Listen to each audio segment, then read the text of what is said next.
Jóvenes, muy buenos días. Bienvenidos a la semana 15, literatura.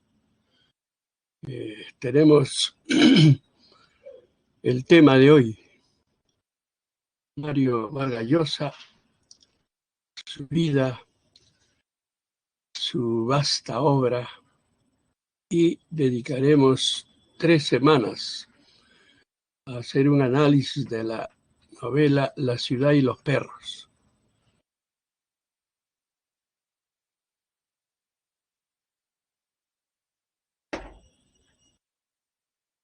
Bien, ahí está el contenido de la clase.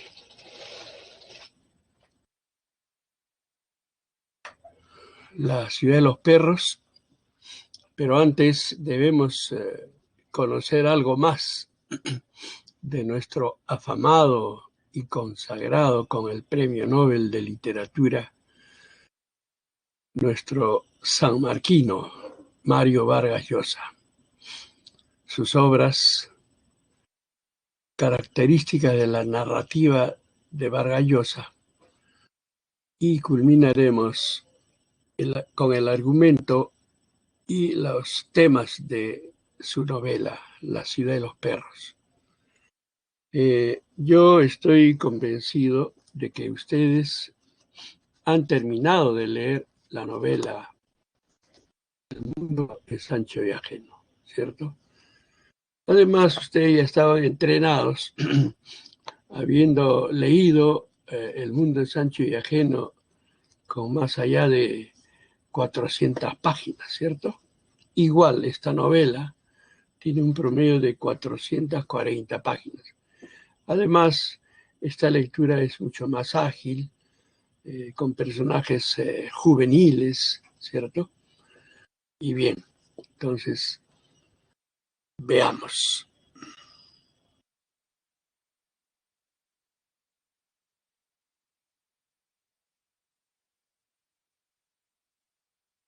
Mario Vargas Llosa. Amanece a la vida en Arequipa en el año 1936. En su juventud ingresó al Colegio Militar Leoncio Prado. Estamos hablando cuando él ya tendría sus 13, 14 años, ¿cierto?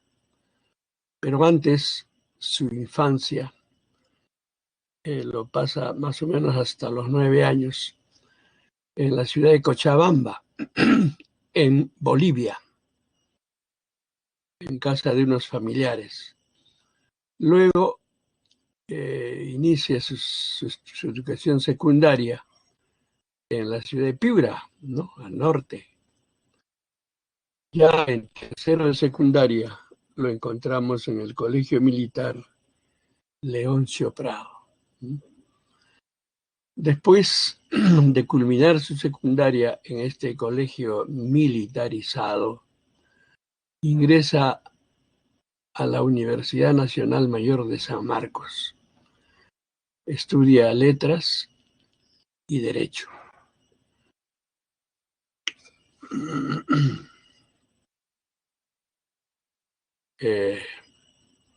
Ha obtenido distintos premios en su carrera literaria. También actualmente es miembro de la Real Academia Española con sede en Madrid. Y como hemos visto en la clase pasada, perteneció al momento del apogeo de la nueva narrativa hispanoamericana. Ustedes saben que la nueva narrativa tiene 3 momentos. La etapa de la emergencia, ¿no? Cuando emergen, cuando empiezan, ¿cierto? Luego viene la segunda etapa, la consolidación, ¿no? Donde hemos mencionado a Borges, a este escritor cubano,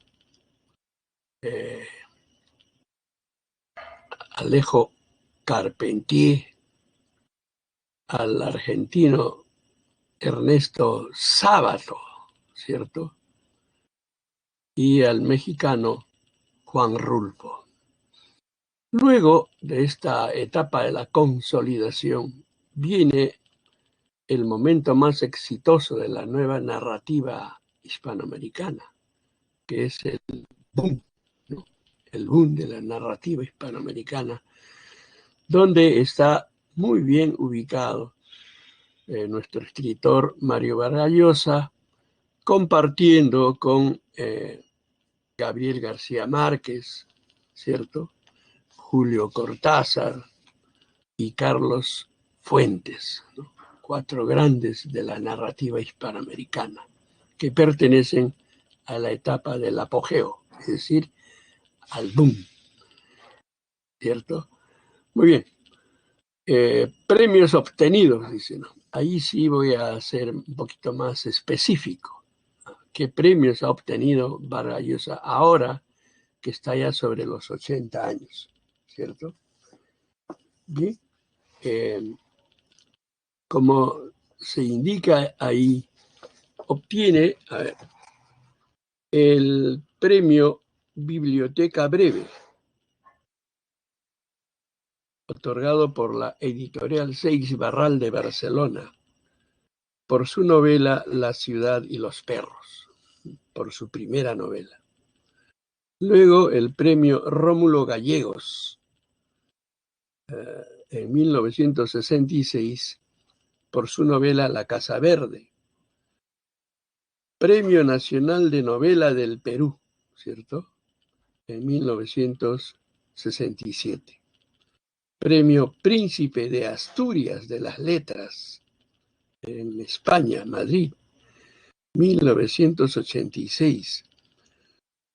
Premio otorgado por la editorial Planeta en 1993 por su novela Lituma en los Andes. Otro premio español, Premio Cervantes de 1994. Premio de la Paz de los Libreros de Alemania, en 1993. Y el Premio Nobel de Literatura, el 7 de octubre del 2010, ¿no? La máxima consagración de todo escritor. Todo escritor siempre aspira a lograr esta distinción universal llamada el Premio Nobel de Literatura. Muy bien. En el año 2001, dice, la Universidad Nacional Mayor de San Marcos le confirió el doctorado honoris causa, ¿no? Y yo recuerdo haber estado en el año 2011, cuando ya un año antes había obtenido el premio Nobel. El año 2011, la Universidad Nacional de San Marcos le hace un homenaje, ¿no? En el salón de grados de la Casona de San Marcos, ¿no? Ese ambiente dorado. Ahí fue el homenaje de la Universidad de San Marcos por el premio Nobel que ha obtenido, ¿no? El discurso de honor lo pronuncia el doctor Carlos Eduardo Zabaleta, ¿cierto? Muy bien. Ahí lo tenemos, con ya algo más de 80 años, a nuestro escritor, ¿no? Él vive actualmente en Madrid. ¿Por qué? Porque, digamos, todos los jueves él recibe a los distintos visitantes del mundo en el Palacio de la Real Academia, ¿no? Todos los jueves él, como académico, recibe a los visitantes. Bien.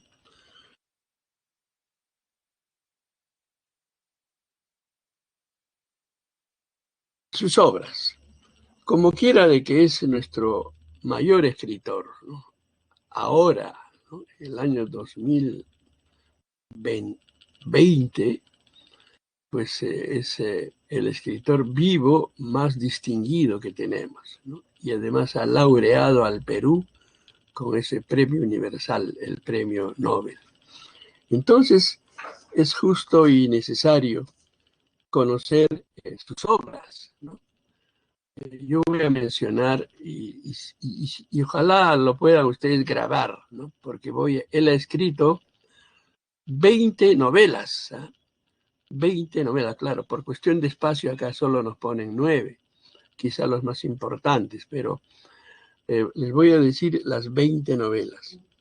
Él se inicia en la literatura con un pequeño libro de cuentos llamado Los Jefes.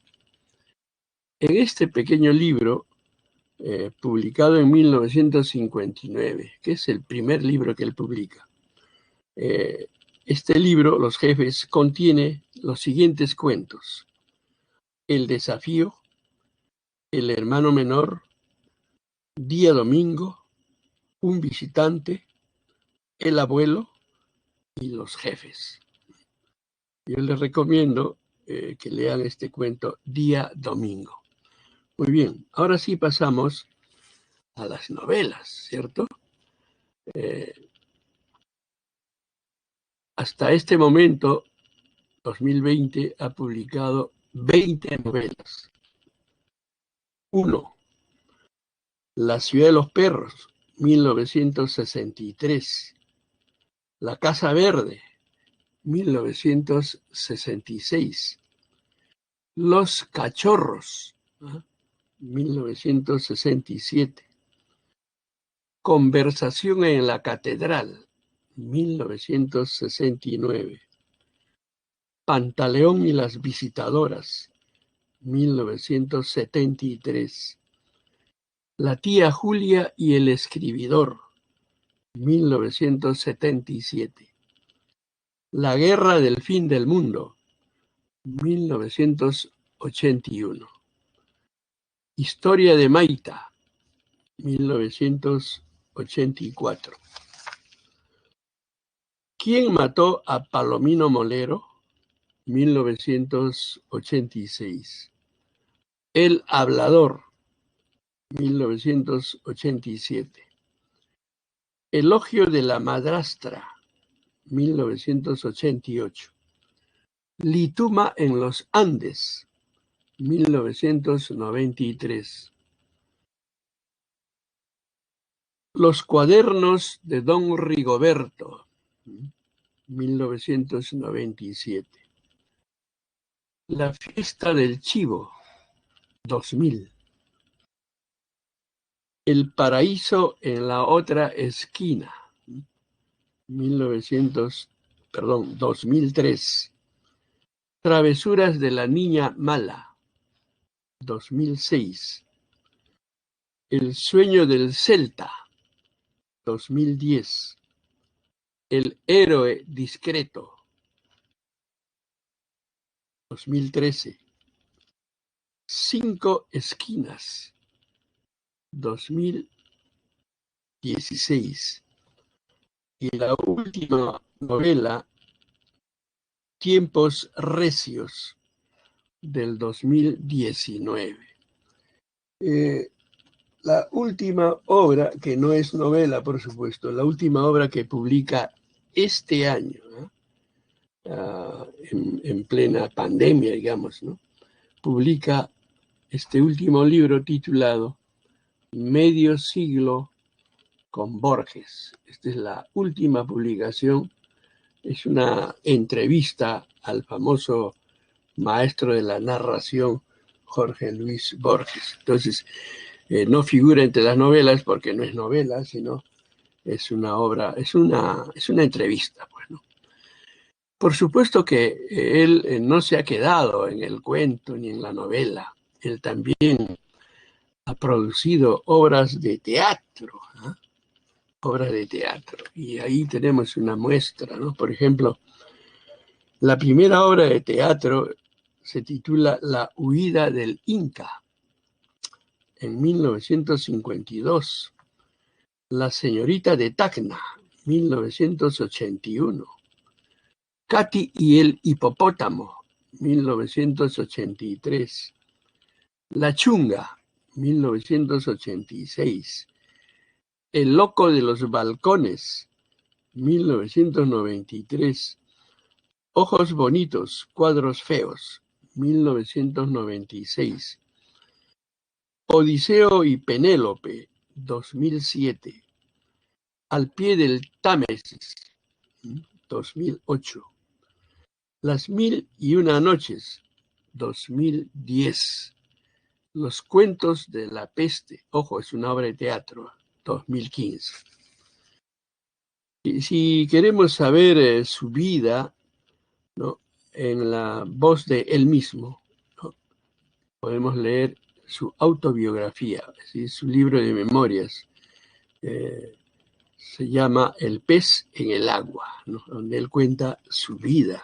Es interesante que él mismo va a contar su infancia, su adolescencia, su juventud, su madurez, ¿no? Sería bueno si después ustedes se encuentran con este libro, léanlo para conocer algo más de nuestro famoso escritor laureado con el Premio Nobel de Literatura.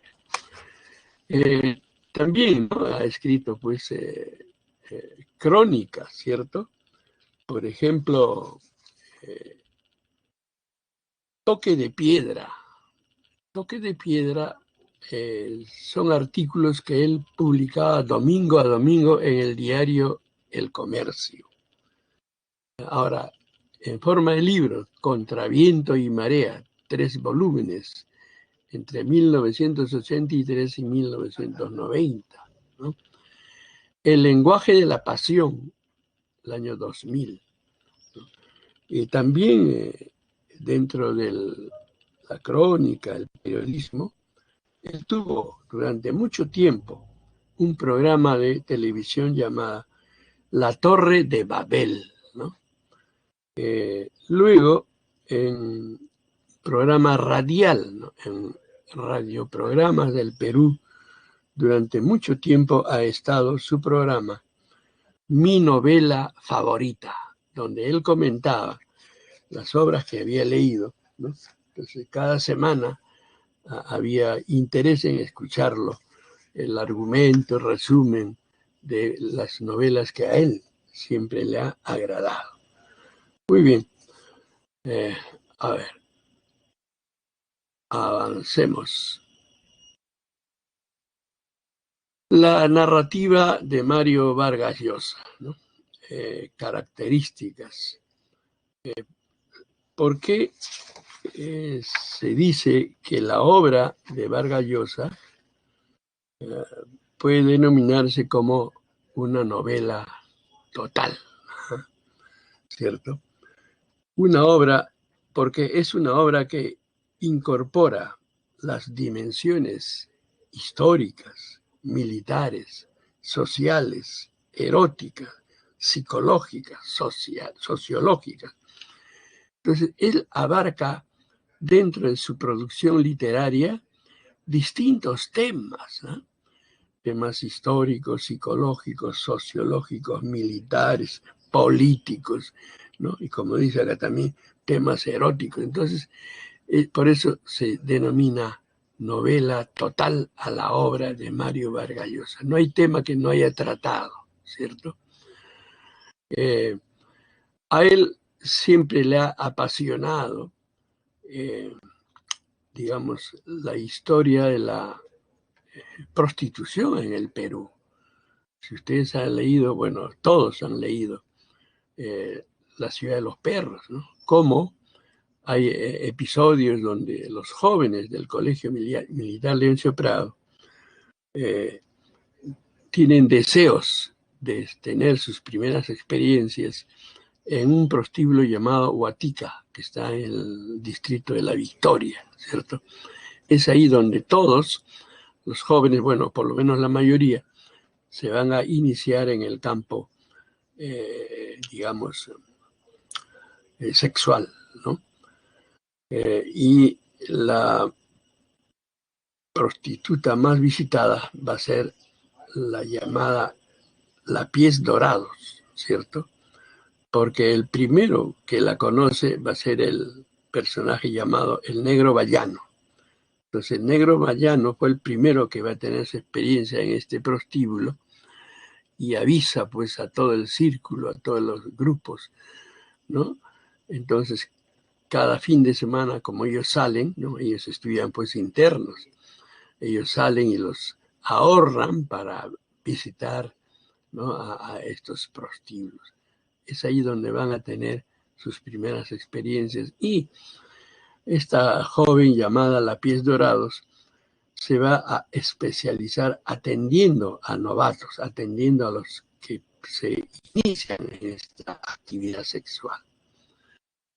La narrativa de Vargas Llosa es de tendencia realista, pues, ¿no? Hay poca fantasía. Si ustedes, como todos hemos leído La ciudad de los perros, no hay nada que sea fantástico, nada que sea celestial, algo inalcanzable, no. Él escribe todo lo que es real, ¿no? Tal como se da, ¿cierto? Porque él ha estudiado en el Colegio Militar Leoncio Prado, tercero, cuarto y quinto año secundaria. Entonces él describe lo que ha visto, lo que ha vivido, lo que ha sentido, ¿cierto? Por supuesto que la vida no es tan hermosa, ¿cierto? Tiene sus dificultades, ¿no? Hay muchos líos al interior del colegio, hay robos, ¿no? Hasta, ustedes saben que hubo hasta un asesinato. Muy bien. Por eso, ¿no? La narración es objetiva, es real, ¿no? ¿Cierto? Escribe lo que ve, escribe lo que siente. Asimila e innova, ¿no? Técnicas modernas del relato. Como él pertenece al grupo del apogeo de la nueva narrativa hispanoamericana, todo ese grupo del que ya hemos hablado, ¿no? Cortázar, García Márquez, Carlos Fuentes y Vargas Llosa, todos ellos asimilan, ¿no? las nuevas técnicas del relato, ¿no? Por ejemplo, como hemos visto ayer, lo real maravilloso, ¿no? Esos elementos míticos, fantásticos, ¿no? Producto de las creencias, de los mitos, de las supersticiones, son elementos nuevos que ellos incorporan a su novela, ¿cierto? Como técnica nueva, por ejemplo, el monólogo interior, como el autor se introduce en el mundo consciente de sus personajes, pero no se queda ahí, avanza mucho más profundo al mundo inconsciente, ¿no? Por eso es que nos habla de los sueños, ¿no? Del mundo lúdico, ¿cierto? Porque ellos utilizan esa técnica nueva, novedosa, llamada el monólogo interior, técnica que había sido creado por el novelista James Joyce, ¿no? En su novela Ulises, es el primero que utiliza esto del monólogo interior. Otra innovación puede ser que ellos alteran el orden lógico y cronológico de la historia, ¿no?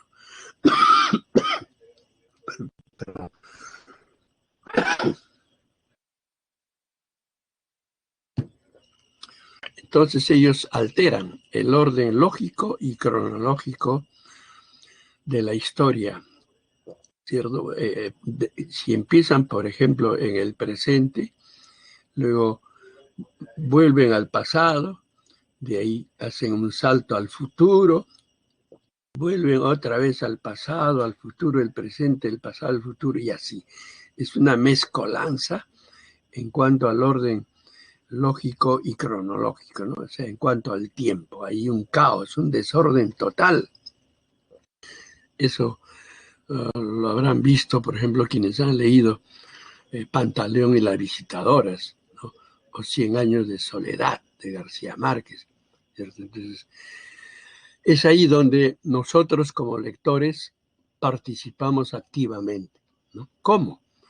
Ordenando ese caos, ese total desorden que nos presentan los escritores. Muy bien. Hemos visto, por ejemplo, ¿no? Emplea varios tipos de lenguaje, ¿cierto? Ese es el lenguaje, por ejemplo, el lenguaje juvenil, ¿no? El lenguaje juvenil, como la mayoría de los personajes son jóvenes y todos se ponen apodos, ¿no? El boa, ¿no? El cava, el serrano, el poeta, ¿cierto? Y ellos tienen un lenguaje, no es el lenguaje, digamos el académico, ¿no? Es un lenguaje juvenil, propio de la edad también, ¿no? Inventa una realidad imaginada, ¿no? Es una realidad que él ha imaginado. Por ejemplo, en la misma novela, La ciudad y los perros, ¿cierto? Hay pasajes imaginados, pero no son fantásticos. ¿Por qué? Porque puede ser real. Por ejemplo, cuando están de guardia, ¿no? Un grupo de estudiantes, ¿no? Ellos llevan una vida militarizada, pues. Y por turno, durante toda la noche, hacían la famosa guardia, en grupos de 4, uniformados, como si fueran a la guerra, con su casco, digamos, su fusil en la espalda, ¿no? Además es invierno, hace frío, ¿no? La neblina. ¿Y dónde estamos? Estamos en el distrito de La Perla, en el Callao, a una cuadra menos, ¿eh? del mar, ¿cierto? Entonces hace un frío terrible. Entonces, una realidad imaginada puede ser cuando, por ejemplo, uno de esos 4, con el frío que hace y normal, el hambre, son muchachos, bueno, uno de ellos propone, ¿qué tal si nos robamos una gallina del, You are currently the only de- person in this de- conference. del guardián, ¿no? Del colegio? No, le dice el otro, como las gallinas son muy escandalosas, se levanta el guardián y después You are currently nos, the only nos person in this castigan, ¿no? conference. Nos castigan, entonces, no. Pero uno de ellos dice, pero yo soy experto robando gallinas, dice, ¿no? Y efectivamente van digamos, a la pequeña, es una jaula donde el guardián cría pues 4 o 5 gallinitas para su consumo. Y efectivamente roba, ¿no? Roba la gallina sin que las otras gallinas se percaten, porque introduce la mano sigilosamente, agarra la gallina del cuello, lo presiona tanto que la pobre gallina pues ya no puede ni cacarear, ¿cierto? Bueno, ¿qué pasa con esa gallina? Bueno, uno piensa que como son 2 de la mañana, hace frío, dice, yo pensé, por ejemplo, que iban a preparar un caldo de gallina, pues, ¿no? A esa hora viene bien, pero no, pues, esos jóvenes que están de guardia, ahí está el negro vallano, pues, ¿no? Dice, vamos a tener relaciones sexuales con la gallina, ¿no? Y la pobre gallina, por supuesto, no soporta tamaño atropello y muere. Esa es una imaginación, ¿cierto? Pero que no es fantástica, ¿no? Porque puede ser real. Esa es la realidad imaginada, ¿no? Muy bien, avancemos. Bueno, aquí está la última novela, ¿no? Mario Vargas, Tiempos Recios, desde el 2019.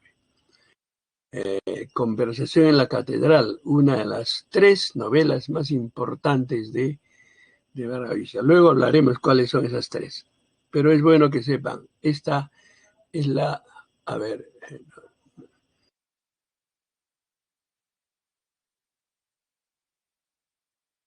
bien, vamos al argumento de la novela. Como ustedes han leído la novela, hemos leído, digamos, ¿no? La novela, entonces estamos en condiciones de recordar. Por supuesto, como es una novela amplia, son 440 páginas, ¿no? Iremos pues a ver algunos pasajes, ¿no? Algunos pasajes de la novela, hasta donde el tiempo nos permita. Eh, la ciudad y los perros Es una novela que describe la vida del Colegio Militar Leoncio Prado, particularmente la de un grupo de adolescentes cuyos rasgos característicos, causales de sus apodos, se irán manifestando en el transcurso de la obra.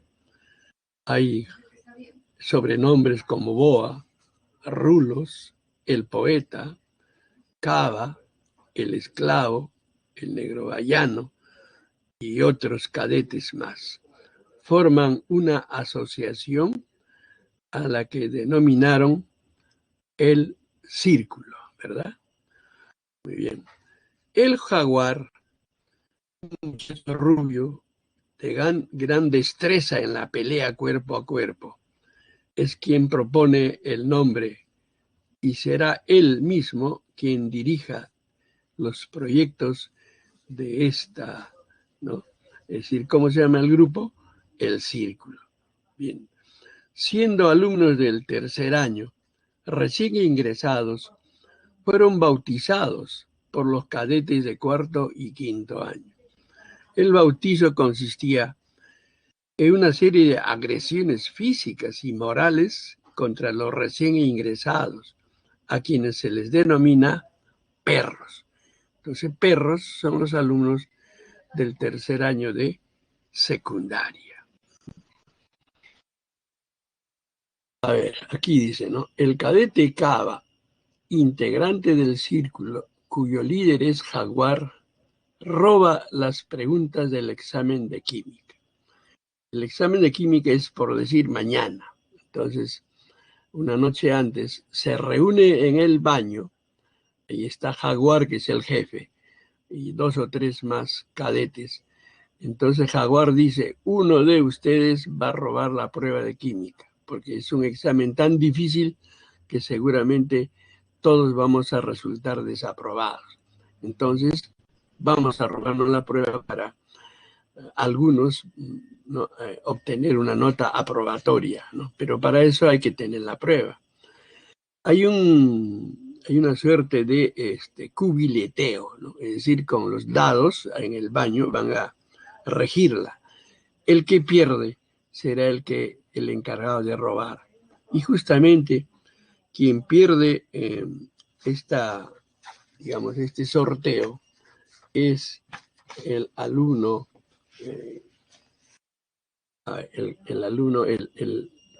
el serrano Cava, pues, ¿no?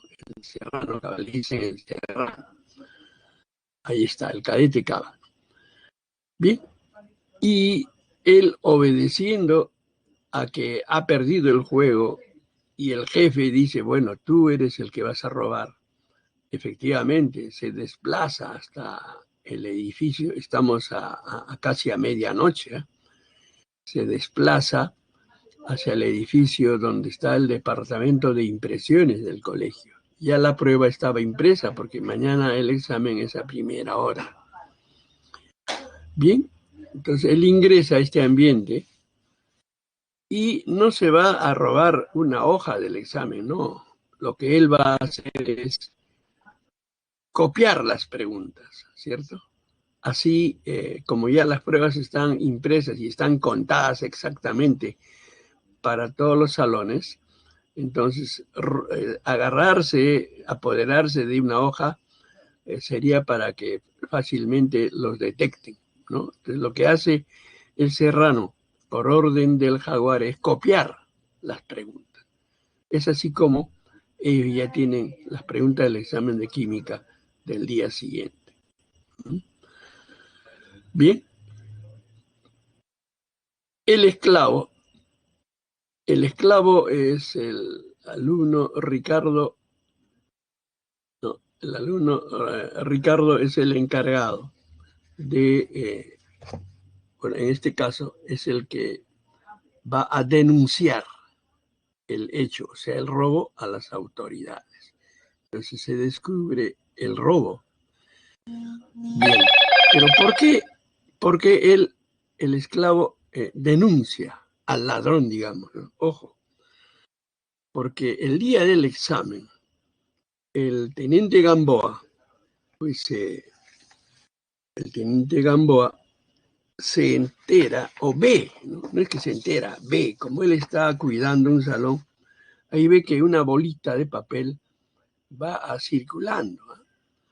Entonces, la bolita cae a manos o en la carpeta del poeta, ¿cierto?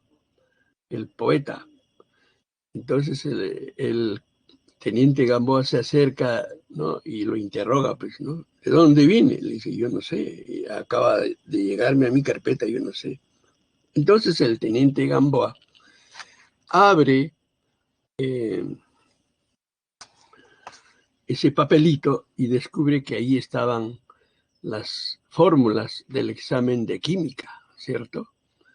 Y empieza a investigar quién ha sido, ¿no? Porque el poeta es el que recibe, digamos, ¿no? O sea, cae en su carpeta la bolita, pero él no es el que ha, ¿no? Ha aventado. Entonces, vienen las investigaciones. Bueno, el teniente Gamboa es el encargado de investigar por cuenta propia.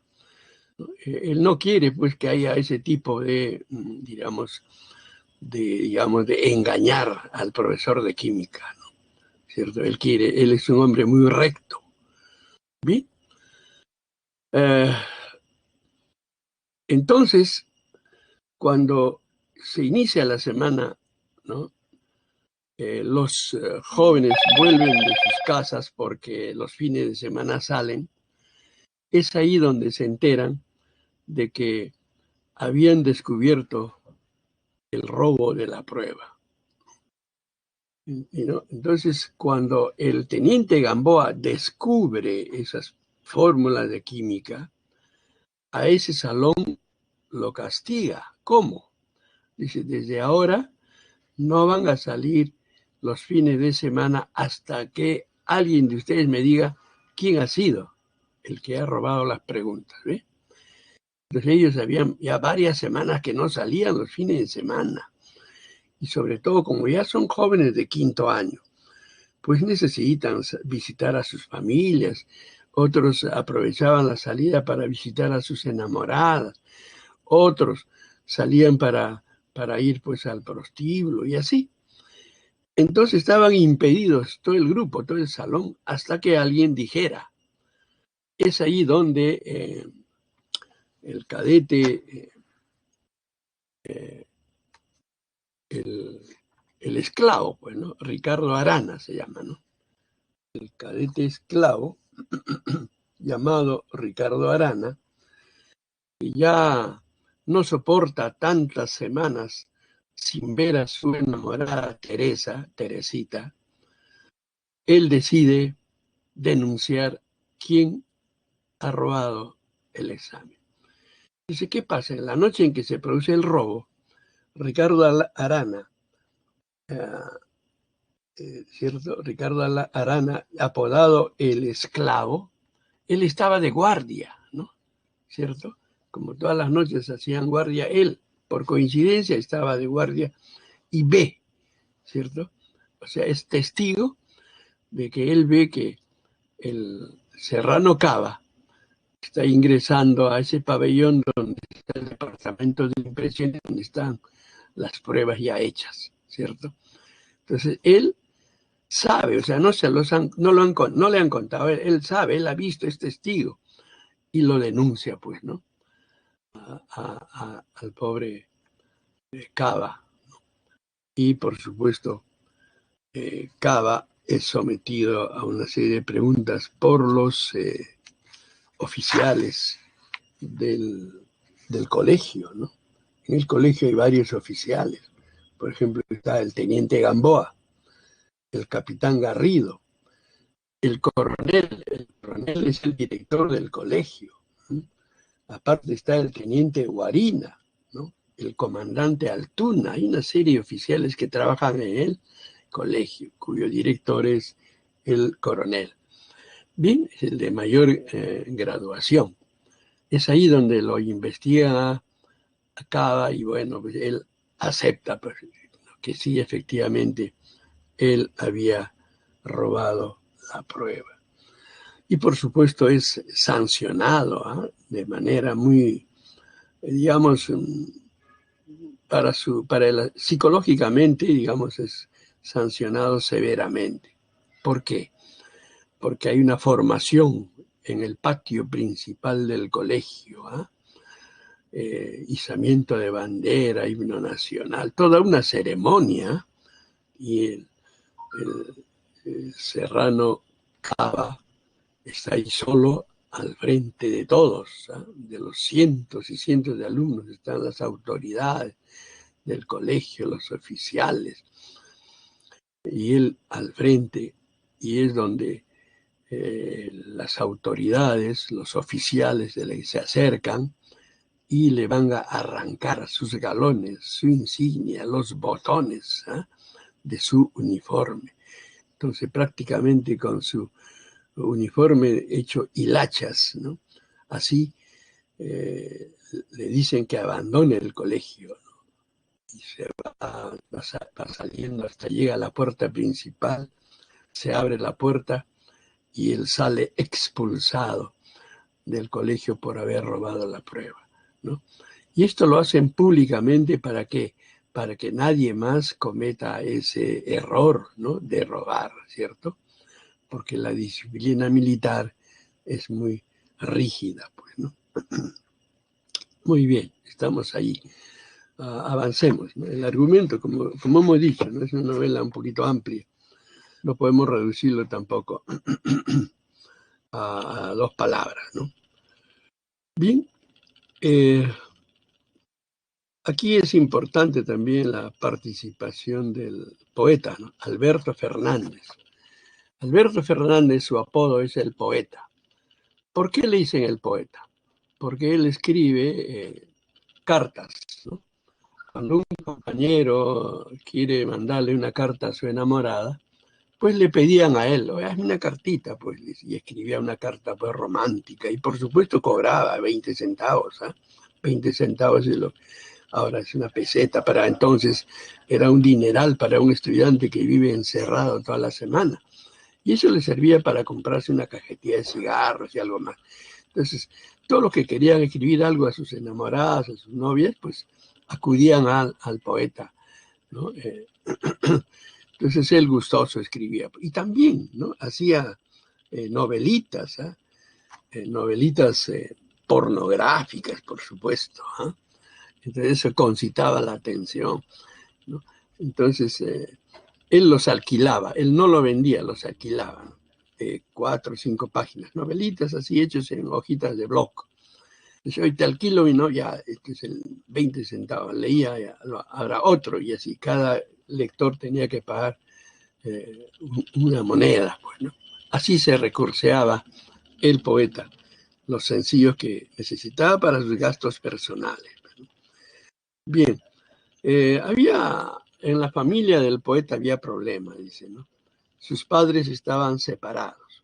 Ojo, el autor Vargas Llosa, dentro de la novela, es justamente el poeta, bueno, Ricardo Fernández, ¿no? Claro, ese es su nombre dentro de la novela. ¿Qué pasa? Los padres de Ricardo Fernández estaban separados y discutían las pocas veces que se reunían. Alberto, el poeta, lamentaba que éstas coincidieran con sus salidas del colegio, ¿no? Los fines de semana pues salía a visitar a su mamá, porque como el papá está separado, y compartían con su madre algunas horas del sábado para domingo y después ya se iba, ¿no? Pero cada vez que llegaba a la casa, pues también estaba el papá y había una discusión con la mamá, una discusión tremenda. La señora le decía, eres un miserable, eres un perdido, fuera de aquí. Esta es mi casa, yo la pago con mi dinero. Esta es una casa limpia, no tienes derecho a venir a ensuciarla. Vete donde esas perdidas, no queremos saber nada de ti. Guárdate tu dinero.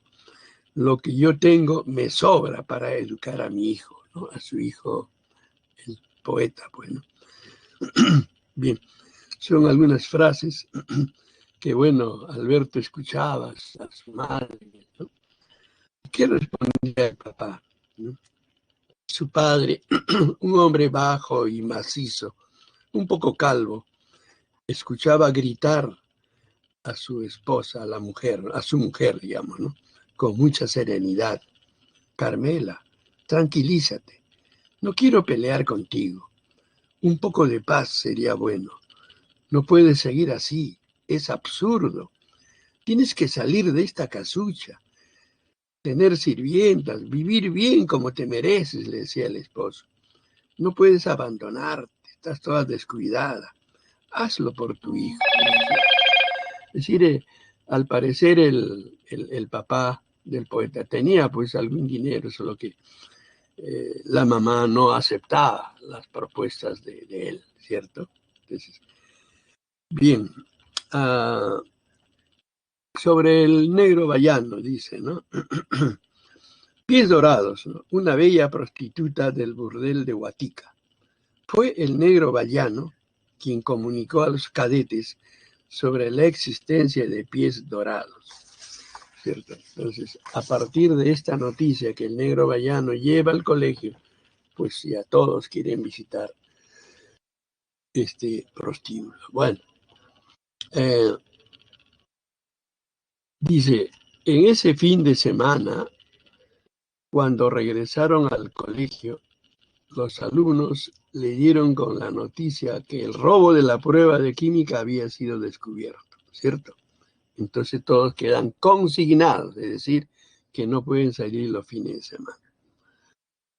Bien, Ricardo Arana, que es el esclavo, no puede soportar el enclaustramiento y presentándose donde el teniente Remigio Guarina denuncia al serrano Cava, ¿no?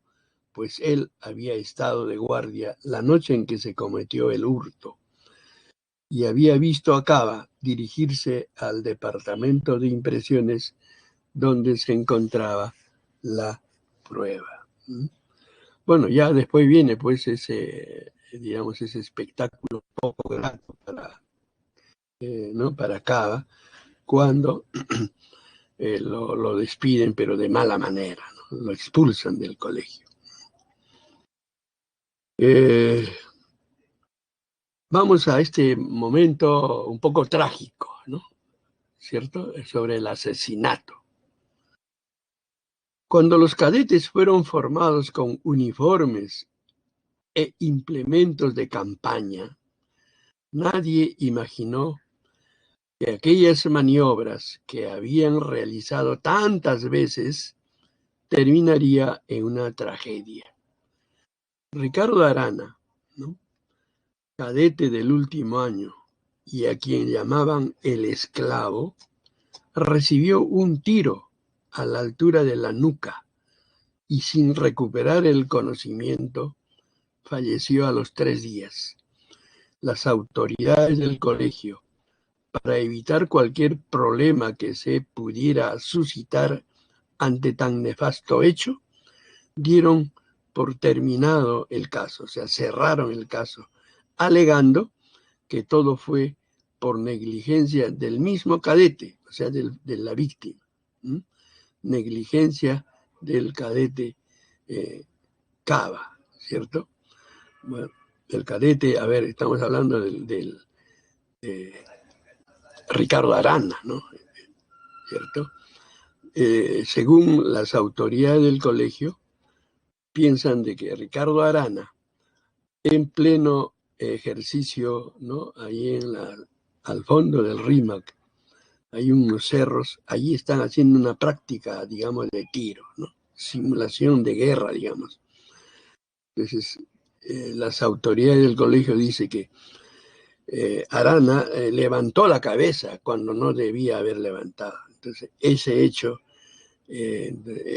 hacen de que la culpabilidad es del mismo alumno, ¿no? Por levantar la cabeza, pues una bala le agarró, ¿no? ¿Cierto? En la nuca. Bien, pero eso no era tan así, sino que el cadete Ricardo Arana fue el que acusó al jaguar de haber sido el asesino, ¿cierto? Perdón, a ver, estoy tergiversando los personajes. El poeta, ¿ah?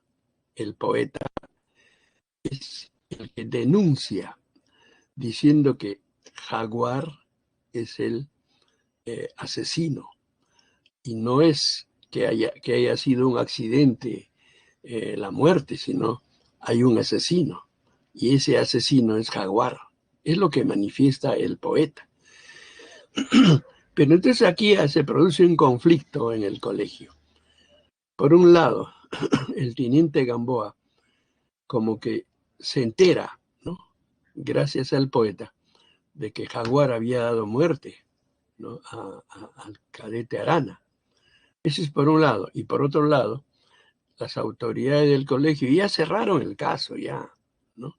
Para que no sea un escándalo, ¿no? De que dentro del colegio ha habido un asesinato, ¿no? Y ya les dije, ¿cómo es que ellos cierran? Diciendo que fue un accidente de la misma víctima por levantar la cabeza, ¿cierto? Y así queda, pues, ¿no? Pero el teniente Gamboa está empeñado en investigar, en descubrir.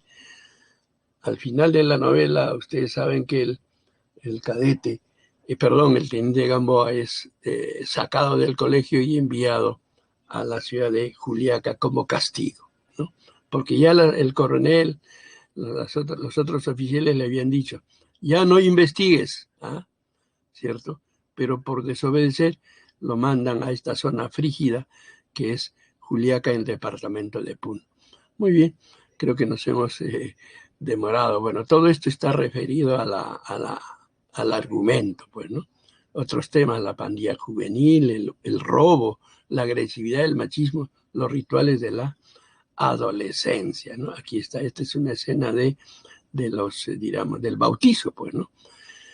Ahí está, el jaguar, ¿no? Con el teniente Gamboa. Es una escena ya final cuando el, el jaguar le confiesa, ¿eh? Al teniente Gamboa de que él ha sido el asesino. Yo lo he matado, le dice, ¿no? Muy bien. Creo que hasta ahí hemos llegado, ¿cierto? Bien. Pasemos a la encuesta. Pasemos a la encuesta. Y les voy a poner sus 8 preguntas.